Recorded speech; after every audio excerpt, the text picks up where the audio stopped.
Picture a loner boy yearning to make contact with aliens and a popular girl wishing for ghosts to be real, but coincidentally their worlds end up colliding and their wishes come true. Having immersed themselves into the world of paranormal and supernatural phenomenons, our lovebirds must work together to survive in this funky new world. Opening on Momo Ace arguing with her boyfriend. Annoyed that her boyfriend continues to hound her for money, but when her boyfriend asks for Momo to offer up her body, Momo fires off a roundhouse kick. Having blocked the kick, the boyfriend retaliates by kicking Momo away, leaving Momo on the ground as he breaks up with Momo, seeing as she isn't useful to him anymore.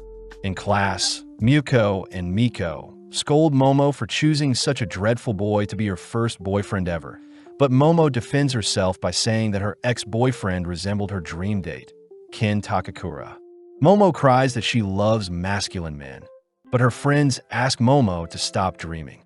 That day, Momo stumbles through the school hallways, suddenly stopping in front of a class where she sees Akaran being bullied by his classmates. But before the bullies can escalate things, Momo decides to stand up for Akaran and sit beside him.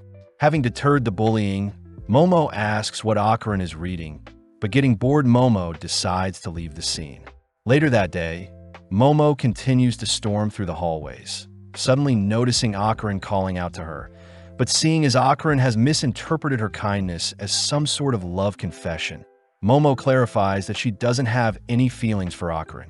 Luckily, Akaran shows off the magazine he was reading earlier regarding the discovery of extraterrestrial beings on Mars, asking if Momo is a fan as well.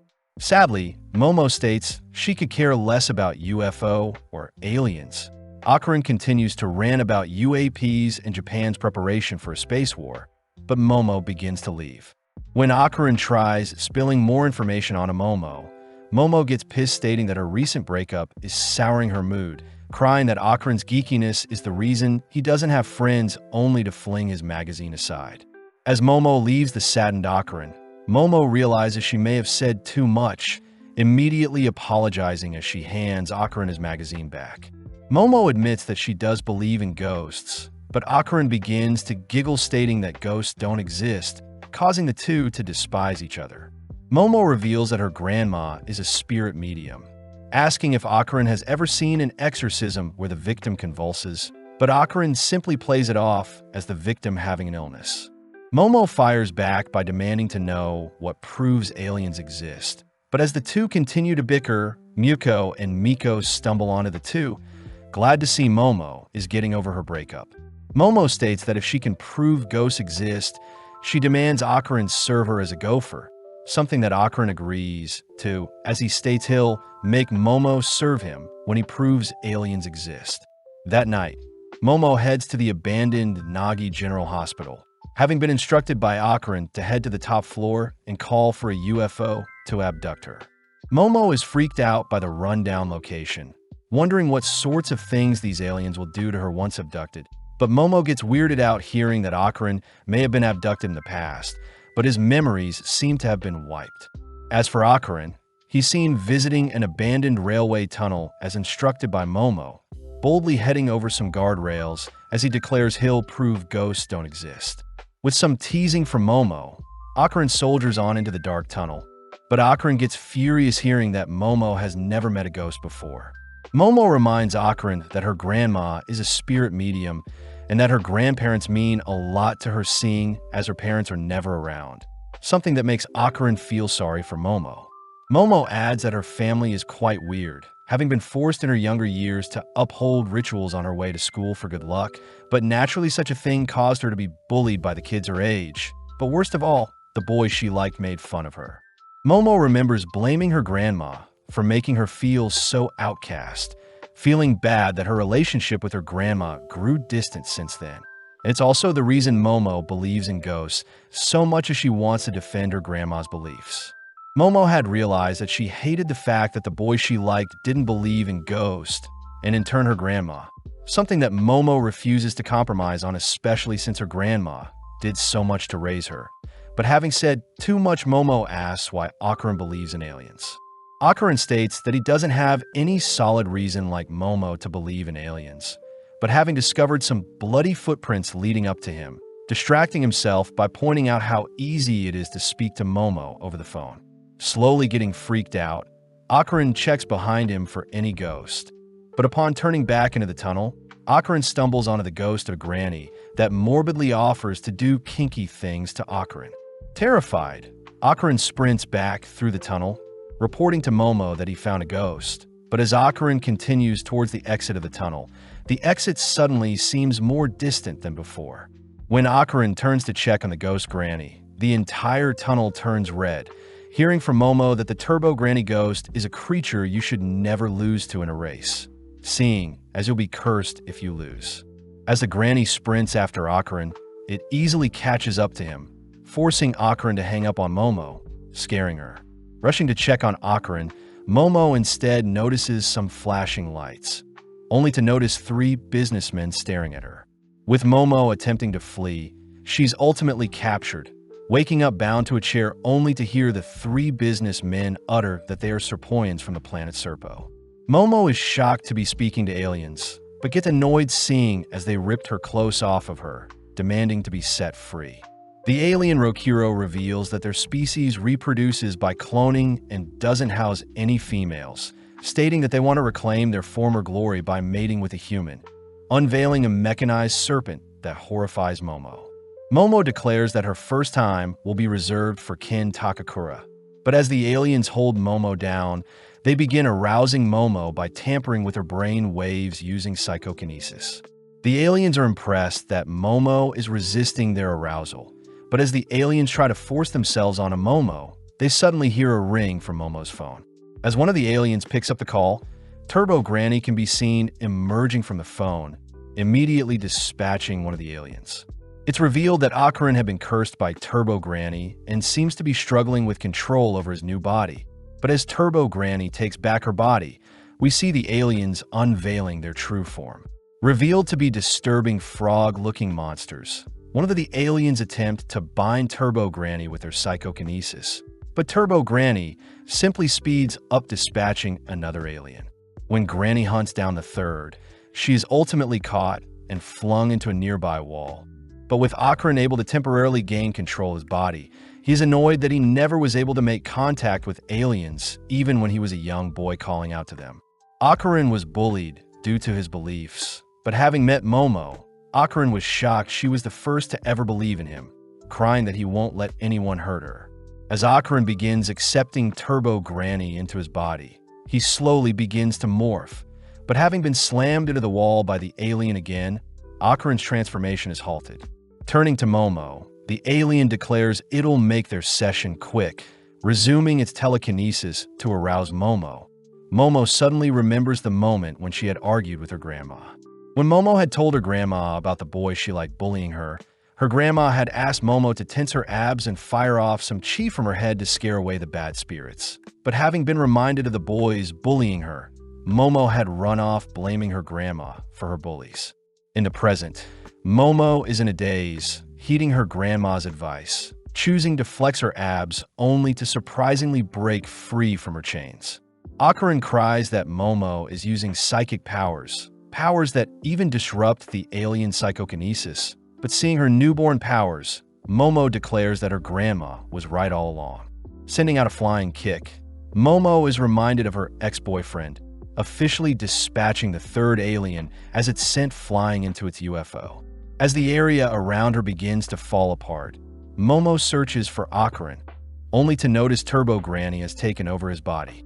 When Granny tries pouncing on Momo, Momo lets loose her powers to knock Granny out of Akarin, but seeing as Granny is still cursing Akarin, Momo watches Granny vanish, taunting Momo to seek it out in the tunnel if she wants Akarin's curse lifted.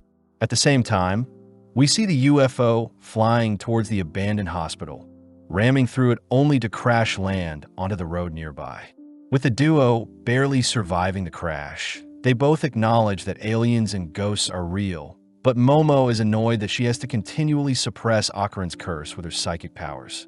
Seeing as he needs to defeat Turbo Granny, Akarin gives Momo his clothes, apologizing for getting Momo involved as he states he'll deal with Turbo Granny himself.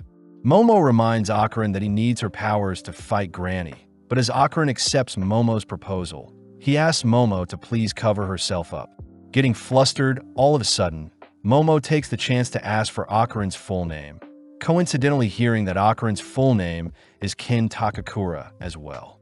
With Momo refusing to believe Akarin has such a cool name, we see Akarin's curse slowly taking over again, forcing Momo to suppress it with her psychic powers. Momo states that Akarin will be his nickname moving forward, but as the duo walk back home, the sun begins to rise, meaning they'll have to wait till night to face Turbo Granny, since ghosts only come out at night. Seeing as Akarin needs some clothes, Momo takes him to his granny's place. But Momo warns Akarin that her grandma despises boys, especially her ex. As the two enter the property, Akarin passes by a torii gate that suddenly ignites his body. But seeing no other choice, Momo tosses Akarin into a nearby river with her powers. Seeing as the gate had a protective totem on it, Momo apologizes, removing the barrier only for Akarin to safely enter the property.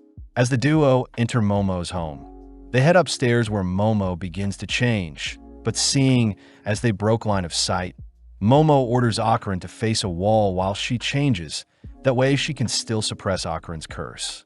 Having changed into a fresh fit, Momo tosses Akarin one of her jackets, but Momo wonders how Turbo Granny cursed Akarin.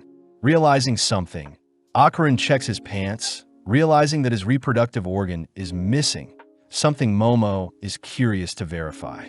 Denying Momo access, Akarin gets changed, admitting that he only started talking to Momo since he had never had a friend before, and it seemed that Momo would be his best bet at first. Akarin admits that Momo lives a far different life than his, apologizing for getting Momo involved with such dangerous things. But Momo gets annoyed at Akarin for assuming how she feels. Momo states that Akarin has no friends because he pushes everyone away, something Akarin does not deny. But luckily Momo is happy to continue being Akarin's friend even after his curse is resolved, something that makes Akarin tear up. Embarrassed, Akarin calls Momo ugly, something that pisses Momo off. But before the two can brawl, they both hear a doorbell. Akarin wonders if Momo's grandma is home, but Momo reveals that she's never heard such a doorbell noise before, realizing that a spirit must have entered their property, and it's because they removed the talisman protecting them. Seeing as they need to reinstate the barrier, the duo sneak out the back door, both peeping to see who is at the front door, but no one is there. Akarin takes note of the cloudy sky, only for the surrounding land to be encased in stone, stopping any escape. The duo realizes that they can't reattach the talisman, seeing as the torii gate had been encased in stone as well. But upon inspecting the talisman a little more, Momo suddenly notices blood dripping from her nose. Right on cue, Akarin cries out in pain, having a nose bleed as well. But as Momo scans the perimeter, she notices a black fog has covered the surroundings. In the sky, a spirit declares that it has found our duo, uttering that a promise has been broken, clapping its hands only to send out a burst of wind. Seeing the spirit firing off a punch, our duo leap to evade, watching as the spirit smashes the talisman into the nearby wall. Terrified, the duo run for dear life, both flung beside the nearby house, only to continue fleeing from the spirit's attacks. Hiding behind the house, Akarin recognizes the spirit as the Flatwoods Monster, an alien that is commonly 3 meters tall and have been seen in the prefectures of Yamanashi, Japan. Momo wonders if there is a link between spirits and aliens, but seeing the monster spitting out the black fog, Momo states that she can't use her full powers while suppressing Akarin's curse. With Akarin's curse spiking again, the duo flee from their hiding spot, seeing as the monster smash the area they were in while searching for them. As Momo suppresses the curse, Akarin takes note of the state of Momo's home, realizing that he can't stand idly by and watch the monster wreak havoc anymore. Akarin asks if Momo can partially release the curse, both suddenly forced to relocate, seeing as the monster has discovered them again. But Akarin cries for Momo to continue suppressing Turbo Granny's mind control whilst allowing the physical enhancements through. Seeing no other choice, Momo focuses in, slowly allowing the curse to take over Akarin's body, But as the monster throws an axe kick onto the duo, Akarin rescues Momo, having transformed with Momo's help. Overflowing with power, Akarin begins talking strangely. But whilst Akarin and Momo are distracted, the monster approaches and attacks Akarin from behind. Luckily, Akarin had reacted fast enough, chewing off the monster's fingers. With Akarin and the monster face to face, Akarin suddenly begins coughing up blood, allowing the monster to get the upper hand, stomping Akarin into the ground. But Momo reacts quickly to rescue Akarin from his daze. Having reverted back to his human self, Akarin says his body can't handle the curse. But as the two observe the monster, they suddenly realize that the monster is performing sumo wrestling moves, wondering if they can defeat it by having its hands touch the ground. Intrigued by the idea, Akarin transforms once again, hearing that Momo will assist Akarin. But as the duo rush towards the monster, they spot the creature firing a ripple attack. As both barely dodge, Akarin manages to rip apart the monster's ankle, allowing Momo to drag the monster onto the ground, confirming its palm disappeared once it touched the ground. Sadly, the creature rolls to prevent its other hand from touching the ground, grabbing a hold of Momo only to toss her into the nearby wall with the torii gate. Following up by pummeling Momo, all whilst Akarin's curse begins to take over, but luckily, Momo is still awake to keep Akarin in check. Momo voices how annoying it is that the monster cheated, but this only pisses the monster off, prompting it to wail onto Momo. Having endured enough, Momo reveals she had used the monster's punches to carve out the torii gate, swiftly activating her psychic skills to drag Akarin toward her, only for her to reattach the talisman, setting the monster ablaze. Seeing as Akarin is outside the gate with her, they both gasp, seeing as everything is back to normal. But Momo does compliment Akarin's new permed hair.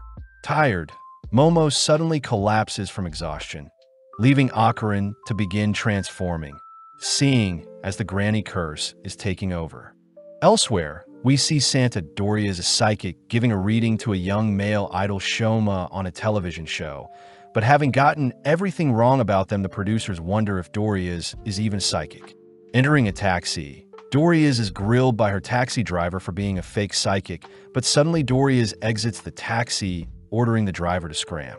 Back with Akarin, we see his cursed body prepare to devour the unconscious Momo, but a sudden brick is broken over Akarin's face, blowing him back.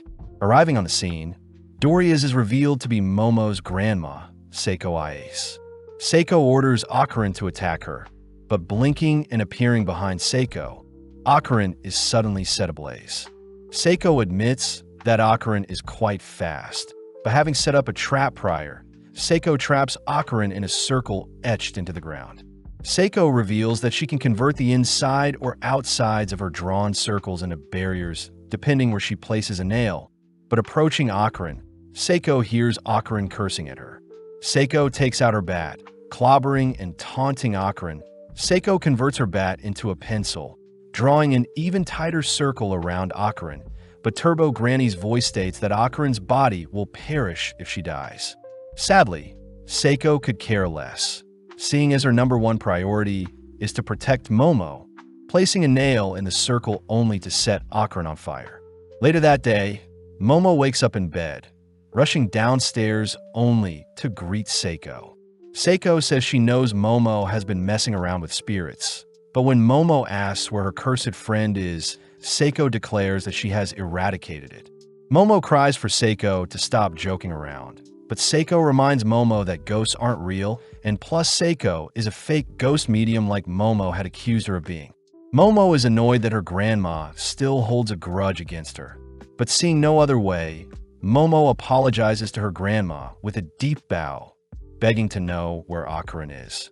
Hearing Seiko reveal Akarin is in the main shrine, Momo bolts towards the location, pleading for Akarin to be okay, but upon opening the shrine doors, Momo spots Akarin nonchalantly enjoying a rice ball. Slamming the door, Momo is embarrassed. She was worried for Akarin, but suddenly Seiko appears, teasing Momo for being into geeks.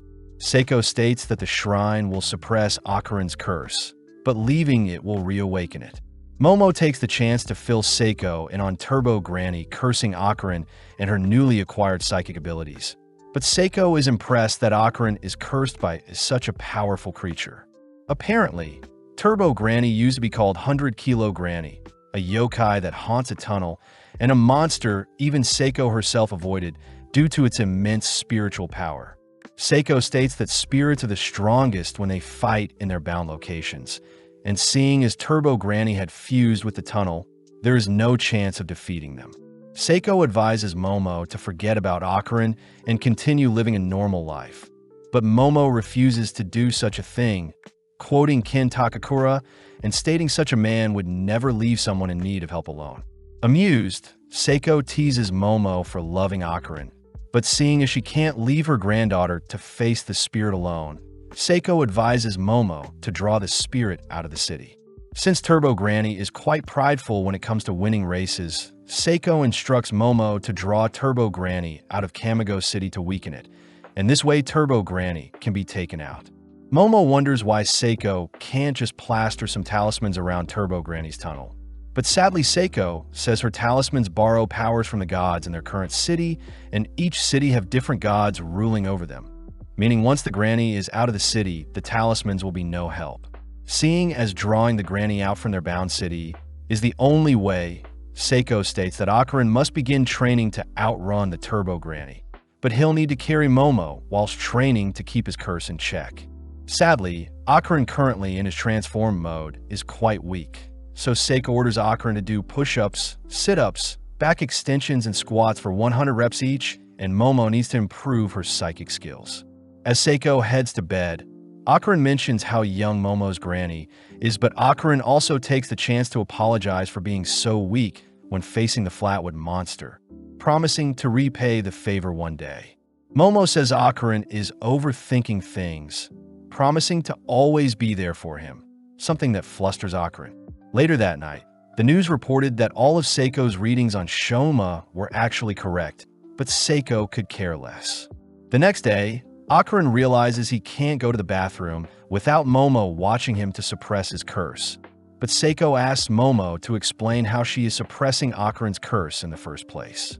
Momo reveals that she is able to sense and capture Akarin's aura with her hands, ultimately shrinking and subduing the curse.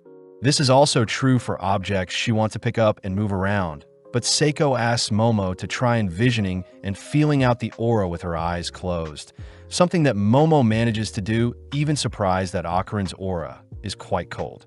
Sadly, it doesn't work very well as Momo has to relock onto Akarin, but having had enough, Akarin makes a dash for the bathroom. Momo stops Akarin from entering the front door, chasing Akarin down as she doesn't want a boy using her bathroom. But as the three rush towards a different bathroom, Akarin ends up relieving himself, all whilst Momo watches. Seiko utters that she suspects Momo's powers have most likely been sealed off, asking Momo to train alongside Akarin to further awaken them. But suddenly Turbo Granny's voice fills the surrounding area, as Seiko seems to be frozen in place with a nosebleed. Turbo Granny reveals that it can curse anyone that comes into contact with Akarin, demanding that Momo come see it in the tunnel tonight, or else it'll ensure everyone around Akarin is cursed. Retreating into the shadows, Seiko is seen all right with a bloody nose and ear, but seeing one of her talismans all bloodied, Seiko asks Momo what just happened. That night, Seiko suits our duo in the finest gear to ward off spirits. But as Momo turns to leave, Seiko quickly gives Momo a hug, reminding Momo to live no matter what. As the duo ride off, Seiko prays for them, but funnily enough, our duo have to board a train to conserve energy, drawing the attention of other passengers. With our duo appearing before the cursed tunnel, they both argue who should enter the tunnel first. But stealing their resolve, they both enter the tunnel, declaring they'll draw Turbo Granny out of the city to weaken and defeat it. Shining their light into the dark tunnel, our duo suddenly spot a massive head blocking their path, both preparing to flee, but they realize Turbo Granny has blocked them in from both sides of the tunnel.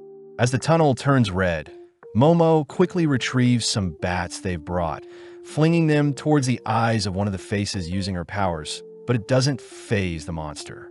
Akarin cries for Momo to release his curse, allowing him to swell with power.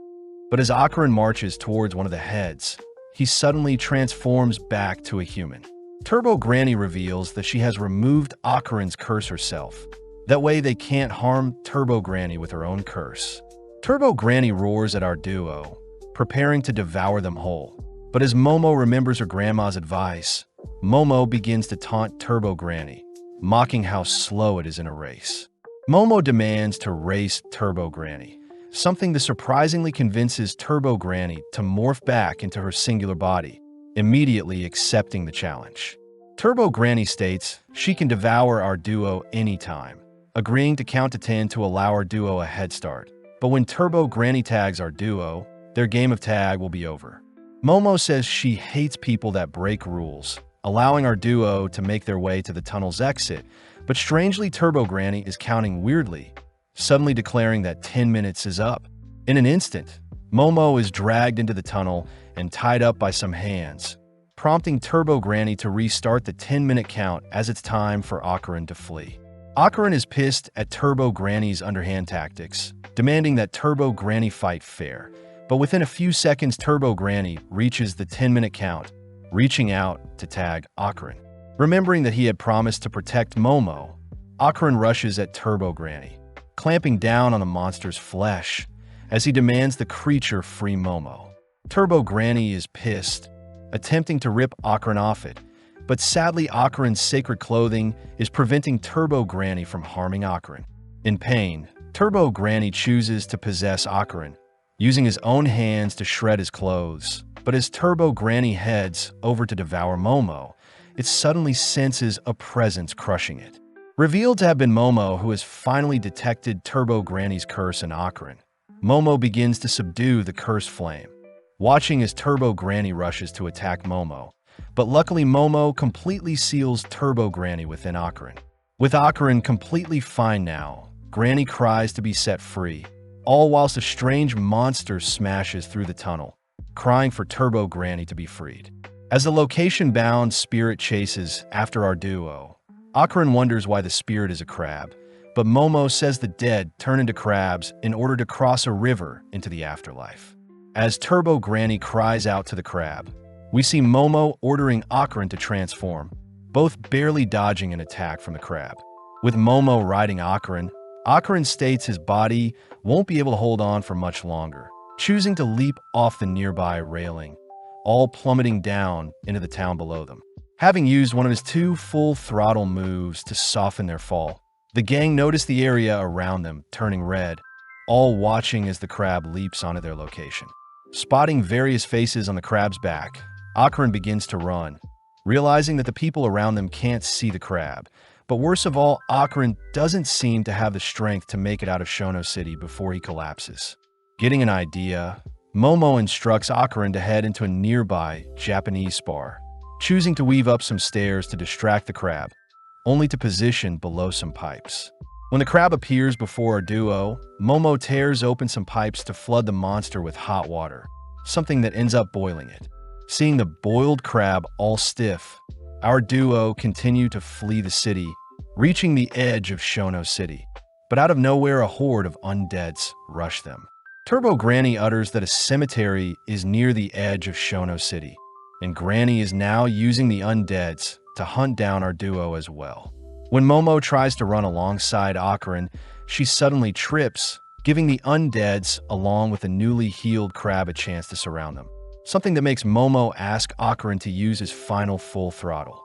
Seeing no other way, Akarin transforms, suddenly bursting through the horde of undeads attacking them, assisted by Momo, who helps move away some of the undeads with her power. Having used some power lines as an anchor point, our duo managed to run alongside a building to evade the swarm of undeads, suddenly cut off by the massive crab. Luckily, Momo tosses a car at the crab, buying Akarin enough time to scale the monster and use it as a launch pad to reach a nearby crane. Swinging around the crane with Momo's powers, our duo launch themselves towards a nearby moving train. But before they can reach the train, Akarin suddenly reverts back to a human. Desperate, Momo expands her psychic palms to slow down their fall, crying for Akarin to transform once more, giving Akarin the courage to surpass his limits and transform in time to soften their fall. With our duo both fatigued and exhausted, Momo hurries Akron to move, seeing as they're almost out of the city, but realizing that Turbo Granny is no longer sealed inside of Akron. Turbo Granny appears, kicking our duo to the ground.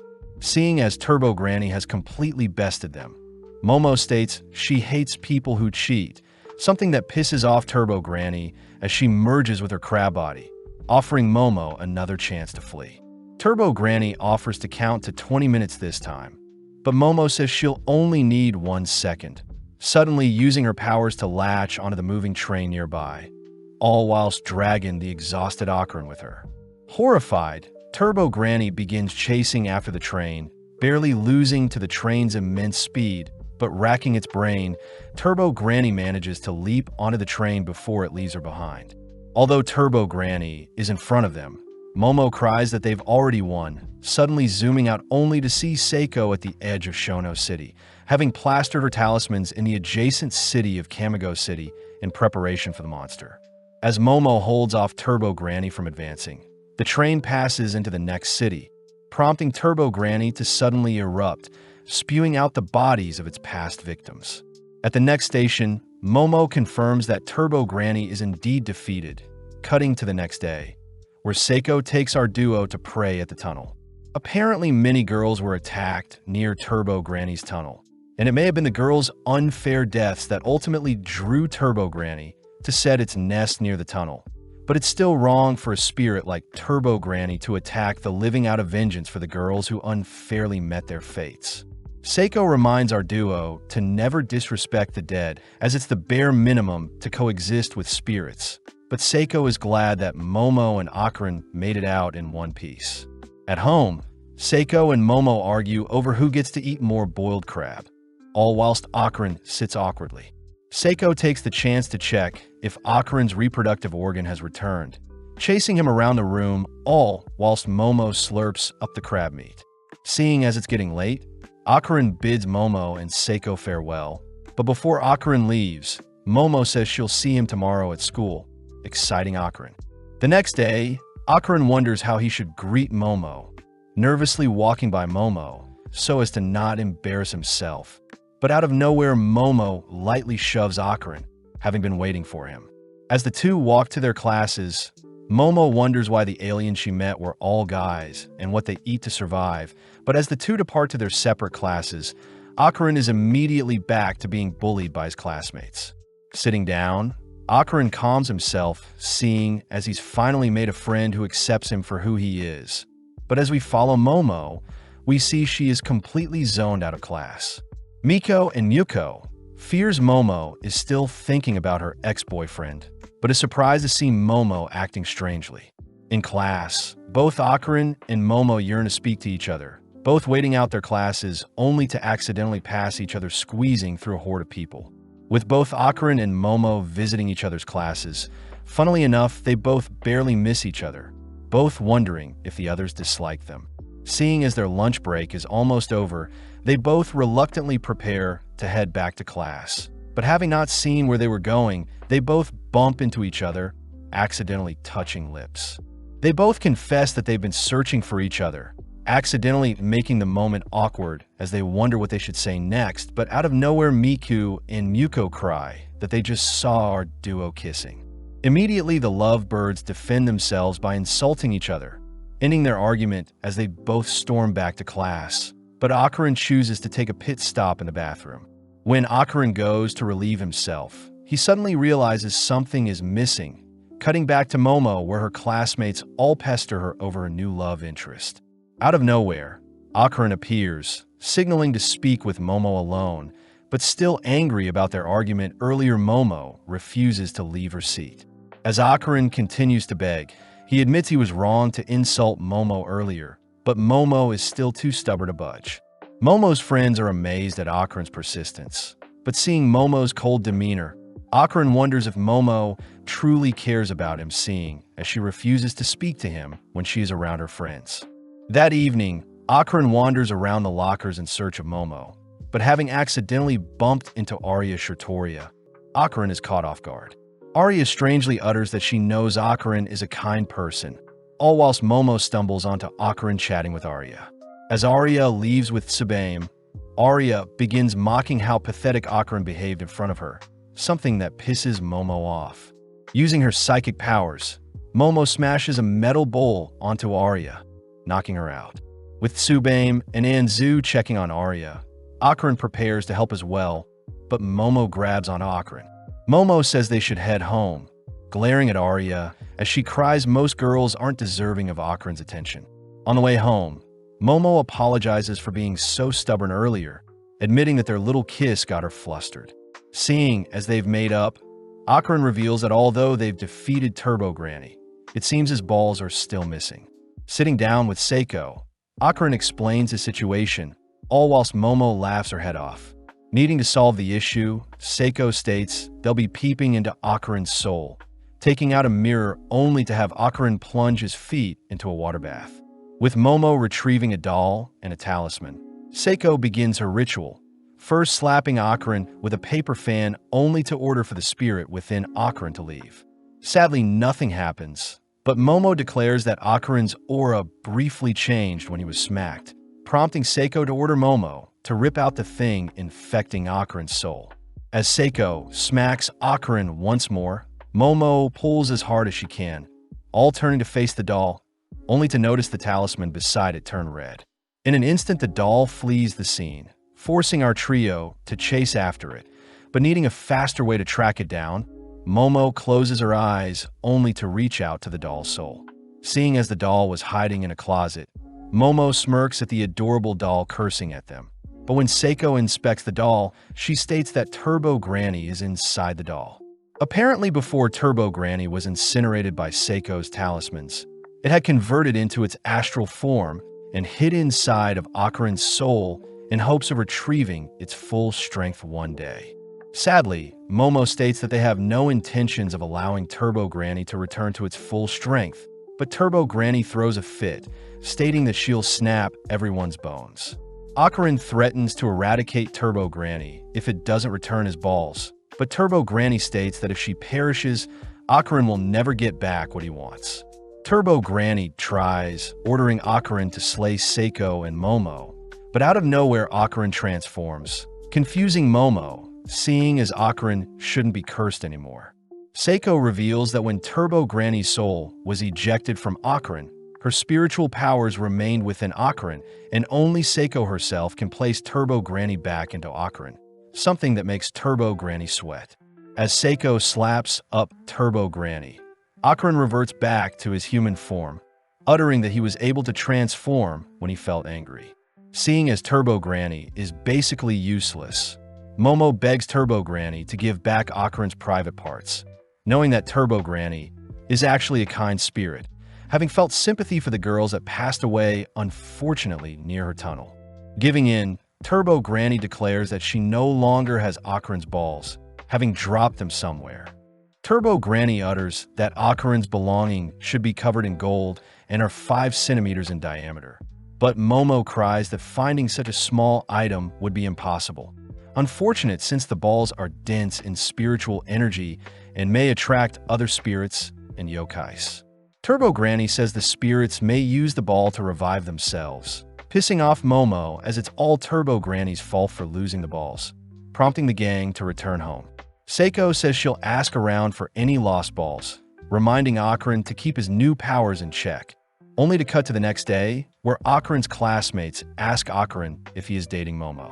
When Akarin says he isn't, the boys ask if Akarin can introduce them to Momo, seeing as she is their type. Realizing that the boys are spreading rumors about Momo, Akarin gets furious, suddenly transforming only to grab one of the boys by the collar.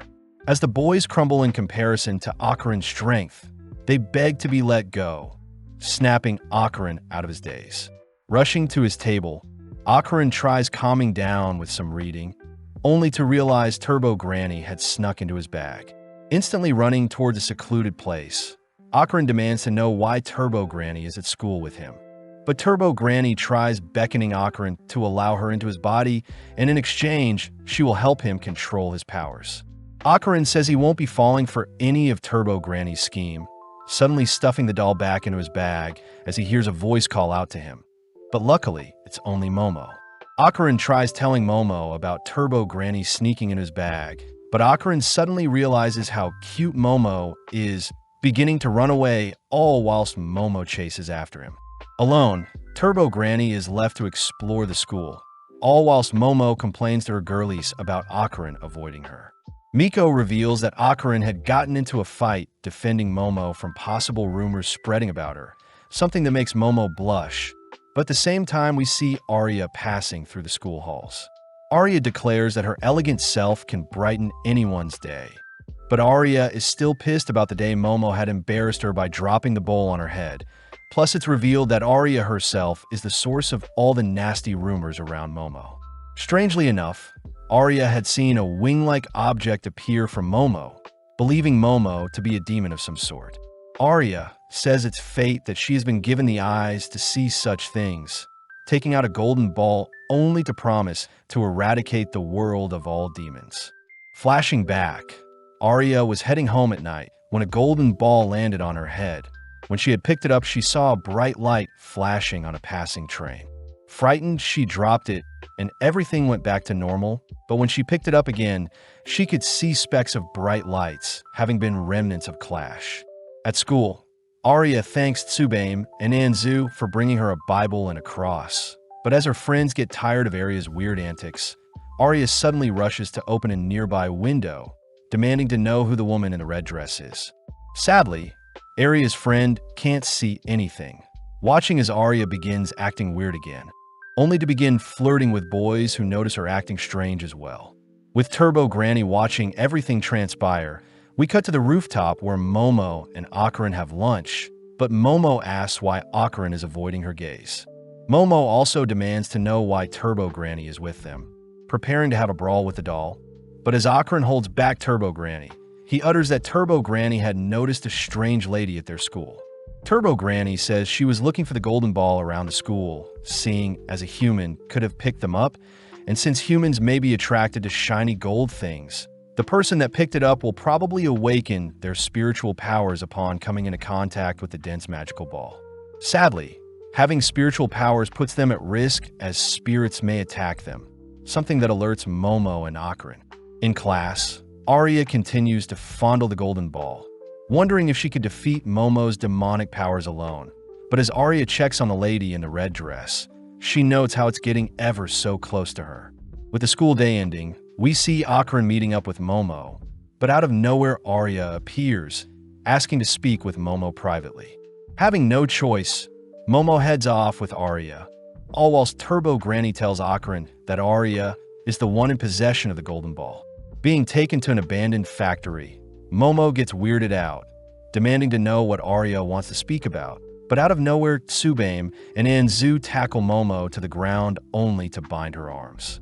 Donning her gear, Arya tries exorcising Momo, believing she is a demon, but her pathetic cross along with her holy prayers do nothing to Momo. Pissed, Momo uses her psychic powers to fling Tsubaim and Anzu aside, only for Arya to try exorcising Momo again, this time rubbing her golden ball on Momo, as she cries for the sacred ball to give her strength. With Momo ordering Arya to hand over Akarin's golden ball, we see Akarin arriving on the scene, seemingly fleeing away from something. At that moment, we see the red-dressed lady tackling Arya, muttering that it's been waiting so long for Arya to finally see her. With Arya suddenly remembering a memory of her as a child, Momo cries for Akarin to help Arya, prompting Akarin to transform, rushing down the spirit. Sadly, the spirit easily evades, taunting Akarin as he dashes towards the red-dressed lady. In mere moments, the spirit outmaneuvers Akarin, grabbing a hold of him only to swallow Akarin whole. Annoyed, Momo grabs hold of Akarin with her powers, but seeing as her hands are bound, Momo is unable to use her full powers and instead receives a devastating kick from the spirit. Swallowing Akarin whole, the spirit says it has waited 10 years to reunite with Arya, reminding Arya that it is her mommy, seeing as Arya had called it mommy in the past. Arya is disgusted by the demons pleading, suddenly all turning towards Momo as she appears from the rubble unharmed, surprised to see Turbo Granny is also unharmed. Turbo Granny takes out a phone she stole, declaring the spirit before them is acrobatic Silky. But as Arya cries she'll eradicate monsters like the tall lady before her, the spirit gets upset, gobbling down Arya whole as well. Infuriated, the tall spirit suddenly erupts, sending her hair towards Momo, only to ensnare her, dragging Momo into the air by her neck. When Momo curses at the spirit, the tall lady simply begins to spin, sending Momo flying through the air only to smash her into the ground. The tall lady gives Momo a chance to redeem herself, asking Momo to call it mommy. But when Momo refuses, the lady swallows up Momo whole. With only Turbo Granny left, Turbo Granny orders the spirit to spit out the kids. But before the spirit can disrespect Turbo Granny, the lady's body is set on fire, having been lit on fire from the inside out when Momo used Arya's cross-shaped lighter along with the spirit's hair as fuel. As the tall lady burns up, it ends up vomiting out our trio, suddenly transforming into a more grotesque monster. Crying, Silky demands to have Arya back, tossing several rails at the gang, but they manage to evade. Rushing through the factory, Akarin says Arya's unconscious body is holding them back, but when Momo says she has an idea, Momo is suddenly pulled away, having been caught in Silky's web-like trap. With Momo tossed aside and incapacitated, Silky locks onto Akarin, forcing him to continue through the factory, making use of his transformed body to lure Silky away from Momo. As Akarin prioritizes Arya's safety, he evades the tall lady's hair with some aerial maneuvers, but suddenly is struck down, forced to tank a kick from the spirit. Seeing Arya laying before it, Silky says she can be together with Arya if it consumes her, but as the monster reaches towards the unconscious girl, the monster suddenly halts in its place. Momo appears, stating that the hair Silky had sprung across the factory ended up tying around too many things and has bound Silky in place, but refusing to give up, Silky kicks down a nearby pillar to free up some space. Seeing an opening, Momo rushes to restrain Silky's legs with her powers, all whilst asking Akarin to slay the monster with his full throttle. Akarin cries that he doesn't know how to do such a thing, as his past full throttles was out of desperation. But as Silky rips out her own hair to set herself free, it blows away Momo's psychic hands, flinging its hair towards Momo. In an instant, Akarin transforms to protect Momo, spearheading a tackle that ends up blowing a hole through the factory along with Silky. But although Momo is amazed, Turbo Granny scolds Akarin for his pathetic use of his power. Seeing as Silky isn't a priority anymore, the gang remember to retrieve Akarin's golden ball, but as Momo celebrates a successful retrieval of Akarin's family jewels, Turbo Granny reveals that Arya is dead. Horrified, our duo confirm that Arya doesn't have a pulse, learning that any human swallowed by a spirit would perish, and it's actually lucky that Akarin and Momo themselves didn't pass away as well. Desperate, Momo tries resuscitating Arya's heart with her powers, all whilst Akarin gives Arya mouth-to-mouth. But when Turbo Granny tries calling the ambulance, they all notice Silky crying out to Arya. When Akarin prepares to attack the spirit once more, Silky offers to revive Arya by giving its life to her, but our duo refuse to believe the spirit. Silky states that she has good intentions, something Turbo Granny validates, finally convincing our duo to trust Silky. Although Momo is still skeptical, she hears Silky asking for her aura to be connected to Arya's. That way Arya's dim aura can be revived. Seeing no other option, Momo focuses in managing to connect both auras, but suddenly we get a peek into the tall lady's life. Having done anything for work, Silky was revealed to have a child that meant the world to her, forcing Silky to take on odd jobs just to make a living and raise the child. With time passing by, Silky's daughter grew fond of ballet, ultimately receiving a red dress that she treasured. Sadly, Silky had borrowed money and failed to repay her dues, leading her loan sharks to punish Silky and take her daughter as collateral. Pissed, Silky had frantically tried chasing after the loan sharks, but with her wounds getting the best of her, Silky passed away soon after. Flung into another world, Silky danced mindlessly at her cruel fate, feeling lifeless, especially since her reason for living was no longer with her. One day, while Silky was roaming around as a spirit, a young Arya had called out to her, mistaking Silky as her mother, but Arya's father reminded Arya that her mother had passed away. From that day onwards, Silky had claimed Arya to be the child she must protect, but in the present Arya finally awakens, all whilst Momo breaks into tears. Ocaran prepares to attack Silky, seeing Momo hurt, but Momo cries for Ocaran to chill out, allowing Silky to finally say her final piece. As Silky begins to crumble, it apologizes for hurting Arya, all whilst Momo hears that spirits that have no aura will be sent to the void and be deleted from their world, a cruel fate for Silky, who lived a tragic life.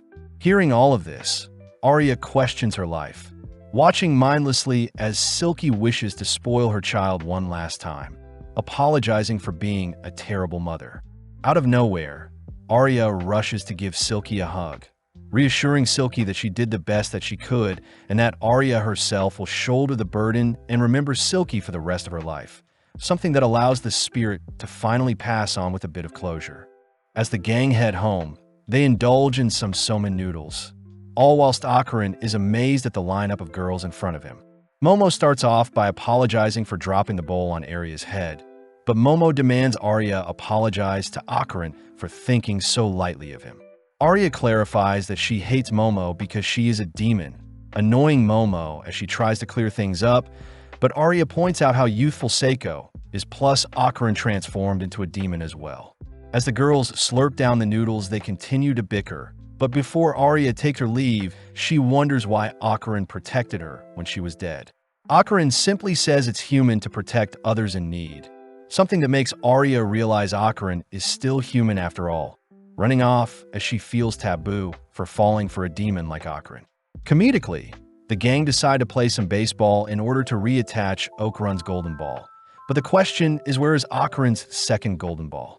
At school the next day, Momo hears that Ocaran doesn't have access to a computer to help with their search. But before Momo can schedule plans to meet during lunch or after school, Ocaran apologizes, seeing as he'll be busy all day. During lunch, Momo decides to eat with her girlfriends, finding it suspicious that Ocaran is busy all of a sudden. But as Momo heads to buy some juice, she wonders if she should check on Ocaran just in case. Out of the corner of her eye, she spots Ocaran on top of Arya. But as we flash back to a few minutes ago, we see Ocaran is busy because he wants to train his body for any future fights. Seiko had given Ocaran instructions to train his body, motivating Ocaran to train hard in order to protect Momo, but out of nowhere Arya had asked to speak with Ocaran. Arya cries that she loves Ocaran, reaching out only to prepare to kiss him.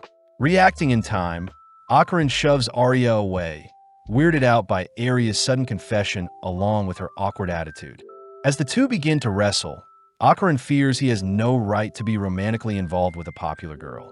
But Arya does admit that she has little experience when it comes to dating.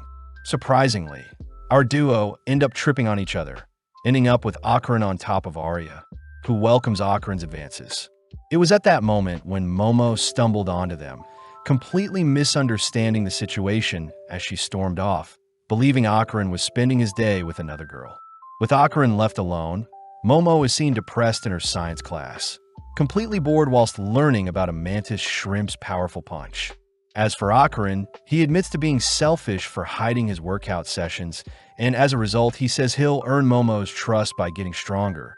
But out of nowhere, Ocaran's classmates disappear, all whilst water floods the floors.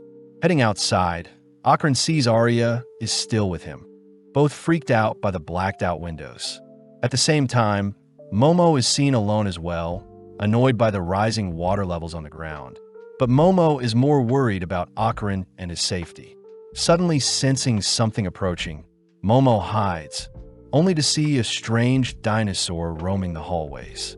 When Momo tries to reposition herself to get a better look at the creature, she accidentally creates a ripple in the water she's standing in, signaling to the dinosaur her position. Locking on a Momo's position, the creature releases a beam breath attack, instantly shredding the area around it only to leave once the area has been decimated. Luckily, Momo is unharmed, having ducked below the beam. But cutting back to Ocaran, he reveals that he had experienced something similar before, having been caged in by stone walls, and the only way to escape is to defeat the boss. Arya is surprised to hear that aliens exist, but out of nowhere, a strange mantis shrimp monster appears before them, suddenly rushing our duo as it cries out for Chiquitita. Evading the mantis shrimp's attack, Akaran had transformed to save Arya. But as Akaran prepares to brawl with the mantis shrimp, he is suddenly pressed into the ground by some Serpoians using their telekinesis. Arya tries, ordering the aliens to vanish, but with the wave of their hands, the Serpoians knock Arya back, revealing that it was them who created the black veil over the school to only allow those with high spiritual power through. The Serpoians reveal that they are after Akaran's powers, and they want to experiment on Akaran to harness his curse, forcing Akaran to give in as the Serpoian's psychic powers are seemingly preventing Akaran from transforming. As the aliens raise Akaran into the air, ready to experiment on him, some strange hair suddenly wrap around the aliens, followed by a torrential gust of wind revealed to be Arya transformed, having taken on Silky's ballet fighting style. Having knocked down 2 of the 3 Serpoians, Arya quickly covers her eyes, seeing as Akaran is basically naked, but Arya turns around realizing a single Serpoian and the mantis shrimp are working together. As the shrimp attacks Arya, Arya chooses to ignore the shrimp, running along the wall only to target the lone Serpoian, but Arya is caught off guard when she is blown back by the alien's telekinesis. The shrimp is annoyed to have been caught in the crossfire, but as Arya makes note of the alien's powers, she continues to dance around the shrimp's advances. As Akaran searches the classrooms for spare clothes, he gets blown back by the shrimp's attack, impressing Arya, but when the Serpoian launches another telekinetic blast, Arya simply hides behind the shrimp to evade. Arya wonders if the shrimp is in love with her, taunting the creature whilst avoiding its attacks, but retaliating, Arya fires off a roundhouse kick only to catch the creature with a direct uppercut kick, pinning the monster into the ceiling. When Arya turns to face the lone Serpoian, she is suddenly flung into the nearby wall, having underestimated the alien's powers, but having bought enough time. The Serpoians all reveal their true forms, all whilst the mantis shrimp seems to have fully recovered. Arya tries cursing at the aliens, but is blown through a wall when struck by the shrimp's punch. But as Arya writhes in pain, Akaran suddenly calls out to them. Akaran covers up his private parts, slowly waddling over to Arya's position only to transform whilst naked.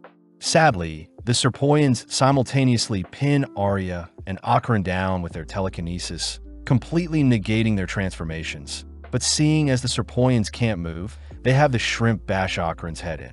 Surpassing his limits, Akaran manages to transform and headbutt the shrimp away, but it's revealed that Momo was the one that helped weaken the alien's telekinesis.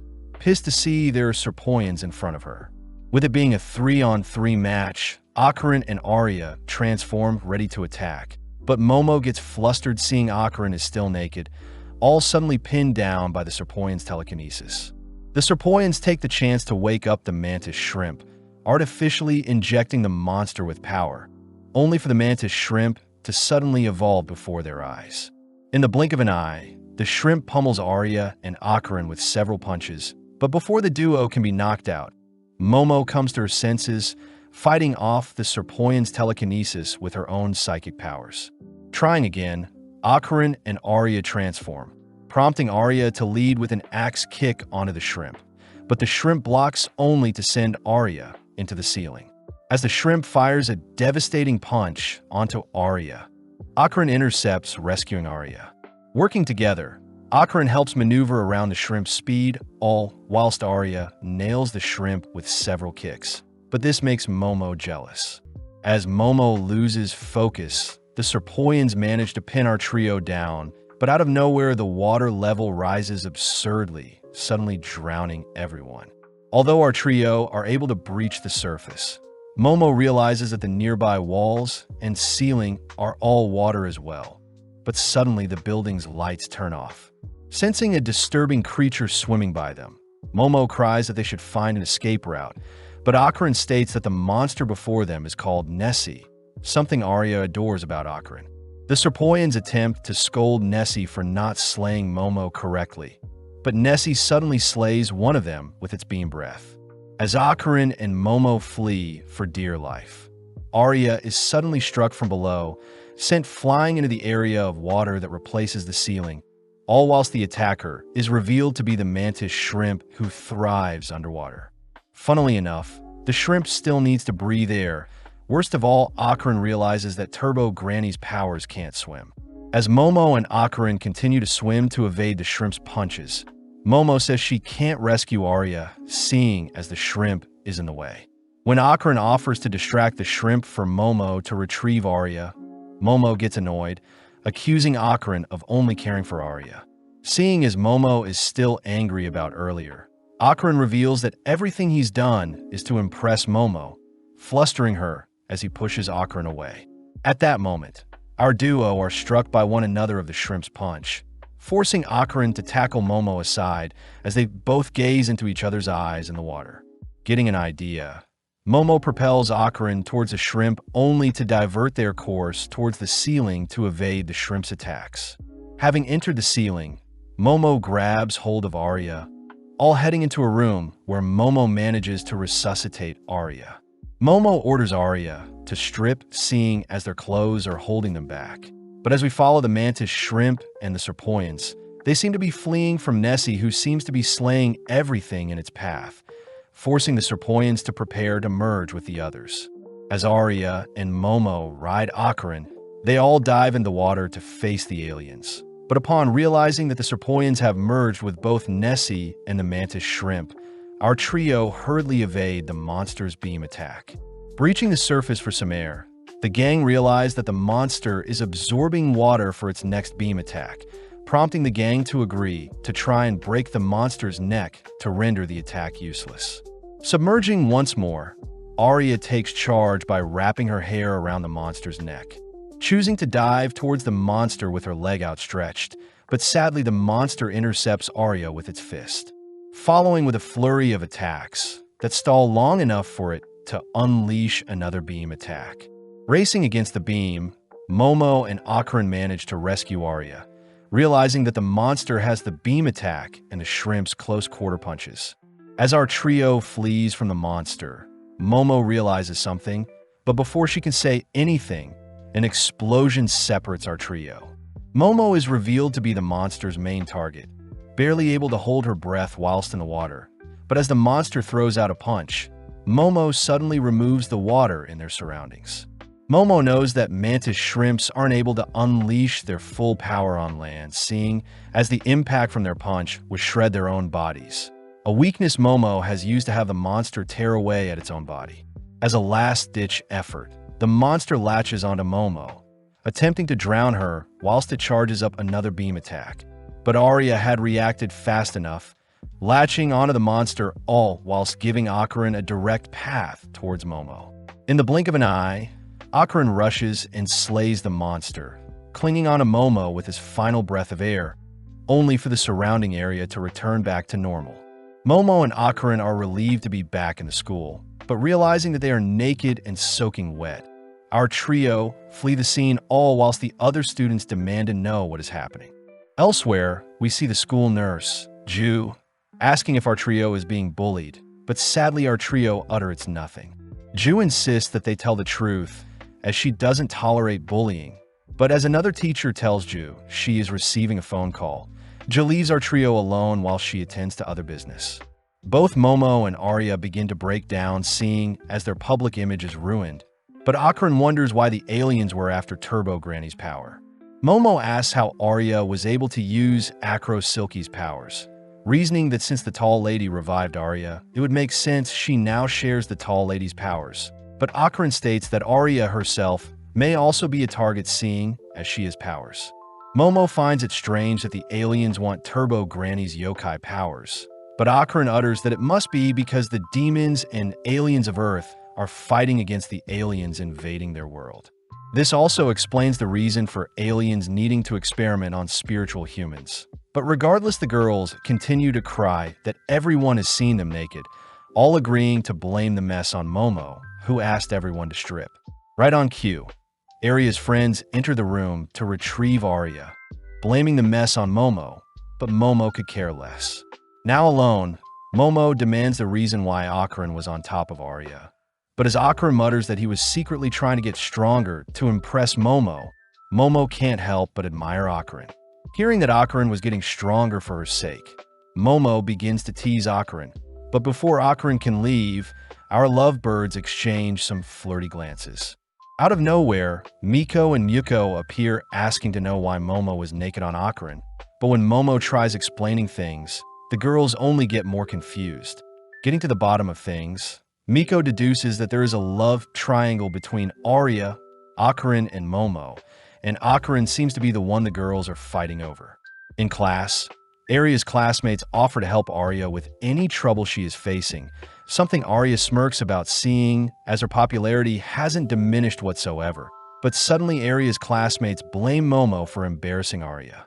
Hearing her classmates scheming horrible things to further punish Momo, Arya admits to being the one that spread the heinous rumors about Momo to begin with, refusing to tolerate any further harassment of Momo. As Arya marches through the school halls, she sits alone wondering why she stood up for her sworn enemy.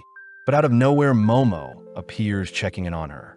Momo asks how Arya is doing, but Arya tries putting up a wall between them, demanding that Momo leave her alone. Momo deduces that Arya didn't add any more fuel to her already bad image. But before Arya can say another word, the girls notice the mantis shrimp is still alive, both preparing to engage the creature. Surprisingly, the monster suddenly collapses, crying out to its baby, Chiquititia. Waking up, the shrimp realizes it's been patched up, but Seiko and our trio confront the monster, wondering if the shrimp is an alien or a Japanese kappa.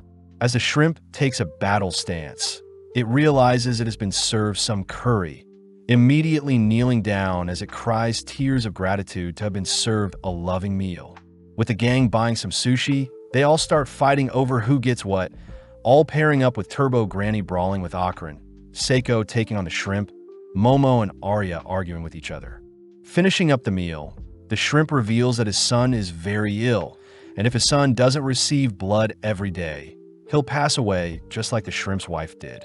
The shrimp's manner of speech is quite ambiguous, but the gang hear that the shrimp's homeland is war-torn, so he had to leave to a foreign land to earn some extra currency. The shrimp begins blaming himself for his son's condition, and worst of all, there is nothing he can do about it, suddenly shedding some tears.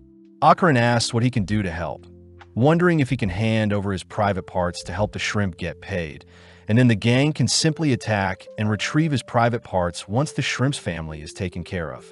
Momo refuses to allow Akaran to be put in danger, but Arya sides with Akaran's selfless offer, prompting both girls to begin arguing. The shrimp says he must get a proper job and not inconvenience our trio further, promising to never harm our trio, but before the mantis shrimp can leave, Seiko says the shrimp's blood stinks. With Seiko sniffing at the bandages wrapping the shrimp, Seiko takes out some milk, asking the shrimp to taste it. But surprisingly, the shrimp utters that the milk is equivalent to the blood that runs through their body. Seiko reveals that the mantis shrimp's blood is similar to cow's milk. And seeing as the shrimp's issue can be resolved with milk, Seiko says she'll give the shrimp a cow to give it an infinite source of blood for his sick child. As the shrimp beams up a cow, he promises to repay the favor in the future, instantly disappearing from the skies. Back inside, our trio begs Seiko to buy them new school uniforms, but Seiko refuses. Momo says they are out of money and must resort to begging, but Akaran points out it is the third time Seiko had bought them a replacement uniform. Seiko orders Momo to do an impersonation of Hiroshi Abe the comedian if she wants her uniform, forced to keep up the act as she answers the doorbell. But Momo suddenly greets Jean and Juji, Momo's childhood friend and first love. Akaran is quite intimidated by Jin's handsome figure, but out of nowhere Jean bursts out laughing, weirding everyone out with his sporadic behavior. As Seiko shows Jean to his room, Seiko reveals that Jean will be living with Momo from today forth. But Momo refuses to live with a boy, all whilst Arya accuses Momo of gathering demonic allies. Seeing as it's getting late, Arya heads home, leaving Akaran to bid farewell as well. But before he leaves, he shyly wishes to see Momo tomorrow at school, something that pleases Momo. Back in the house, Jean scoffs down Seiko's cooking, all while Seiko tells Momo that Jean is living with them since Jin's parents have been hospitalized. As Jean and Momo wash the dishes, Jean takes the chance to apologize for making fun of Momo when they were younger, telling Momo he can see ghosts now. Momo asks if Jean had come into contact with any golden balls, but Jean denies such a thing, telling Momo that after they went their separate ways in middle school, Jean and his family wound up moving out into a house surrounded by a forest. Immediately, Jean felt something was strange with his new home, and when Jean told his family, they laughed it off, leading to one fateful night when the entity haunting him showed itself to Jean. Ever since then, his parents' health had gotten worse, leading Jean to rally together 5 exorcists that could solve his issue, but sadly 3 of the 5 had taken their own lives soon after facing the entity. As a last resort, Jean is asked if Seiko could help him, something Momo reasons was the right thing to do. Jean once again deeply apologizes for making fun of Momo when they were younger, but suddenly Seiko reminds the pair that her powers only work in Kamigo City, meaning Momo herself will have to deal with the issue, and Seiko suspects the golden ball must be behind this somehow. At school the next day, Jean celebrates seeing as he's transferred schools, immediately captivating the girls in his class. Although Jean's parents are hospitalized, it doesn't stop Jean from asking for a girl's phone number, even dancing through the class as he's seated next to Momo and her friends. Unfortunately, Miko and Yuko begin falling for Jean as well, but Jean clarifies to everyone that he and Momo are childhood friends living together, something that Momo's friends forbid, seeing as Momo and Akarin are already a thing. Following Akarin, he is completely lost in thought, agitated at the thought of Jean re-entering Momo's life and being all chummy with her. Akarin fears Momo will stop talking to him if she starts dating Jean, refusing such a reality as he strives to grow stronger. But suddenly Momo appears to check on Akarin. As Momo sits down for her lunch, she offers to feed Akarin since his hands are tied up, but sadly Jean joins them, offering Momo her favorite yogurt drink. Seeing Momo drawn towards Jean, Akarin can't bear the sight of the girl he likes being taken away from him, choosing to leave the scene. But as he turns a corner, he suddenly notices a mannequin bolting towards him. Crying out for Momo, Akarin begins fleeing from the mannequin, but the mannequin easily overtakes Akarin, now charging towards Momo. Momo prepares to restrain the mannequin, but suddenly Jean tackles her to the ground, allowing the mannequin to leap over them, but Momo suddenly spots a golden ball attached to the mannequin.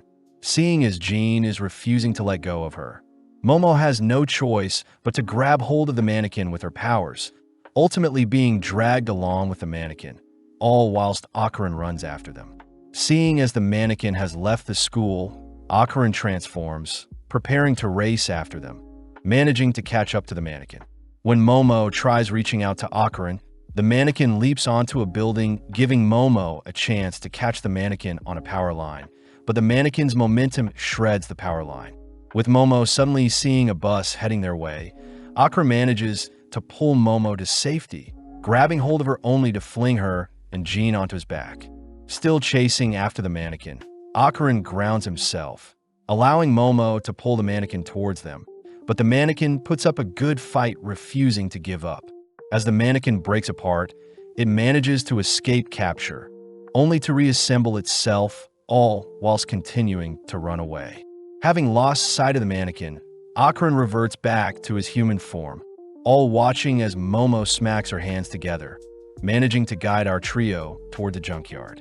Sneaking inside, the gang spot the mannequin sprawled out on the ground, leading Momo to reveal she had retrieved the mannequin's heart when it split apart, and she had been punching the heart to locate the mannequin's screams.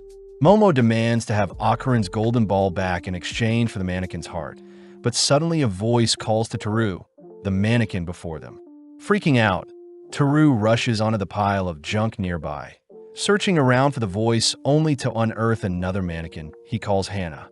Teru cries that he'll do anything to be together with Hannah, something that resonates with Akarin, as he hears Teru confessing his deepest desires to spend the rest of his life with her. Returning home, our trio begged to have Hannah stay at Seiko's home, and as for Teru, he promises to not act up as long as Hannah is safe.